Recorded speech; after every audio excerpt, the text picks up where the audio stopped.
রাজশাহী একটি প্রাচীন ও ঐতিহাসিক শহর। সমগ্র বাংলাদেশে পরিষ্কার পরিচ্ছন্নের দিক দিয়ে দ্বিতীয় অবস্থানে রয়েছে রাজশাহী শহর এবং রাজশাহী শহরকে শিক্ষানগরী বলে অবহিত করা হয়, যা দেশের গণ্ডি ছাড়িয়ে বিদেশেও সুনাম অর্জন করেছে।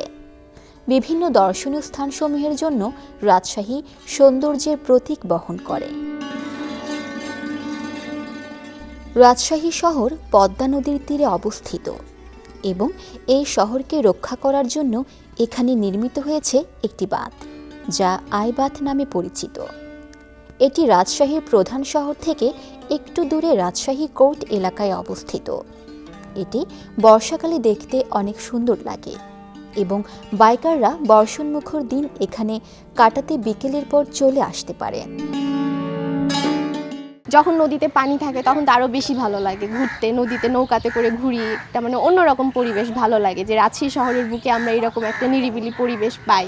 এখন তো মানুষ শহরের খুব যান্ত্রিক কোলাহল বেড়ে গেছে, যখন এইখানে আসি মন খুব ভালো হয়ে যায়, সব কিছুই ভালো লাগে, পড়াশোনাতেও মন বসে, খুব ভালো লাগে এখানে ঘুরতে আসি। এখানে আসার জন্য আপনাকে রাজশাহী শহরের প্রাণকেন্দ্র 0 পয়েন্ট থেকে পশ্চিমের দিকে যে রাস্তাটি গেছে সেটি ধরে সামনের দিকে প্রায় 5 কিলোমিটার গেলে দেখতে পাবেন রাজশাহী কোর্ট বাজার এবং সেটি পার হয়ে আরেকটু সামনে গিয়ে দেখতে পাবেন রাজশাহী আইবাঁধ।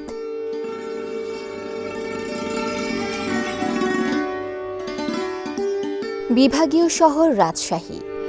ছোট্ট এই শহরের জনজীবন এখন অনেকাংশেই পদ্মাকে ঘিরে।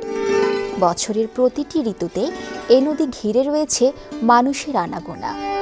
গ্রীষ্মের তপ্ত রোদে নদী যতটা না শুকিয়ে যায়, তার চেয়ে যেন বর্ষা এলে বৃষ্টির জলে আরও বেশি পরিপূর্ণ হয়ে ওঠে।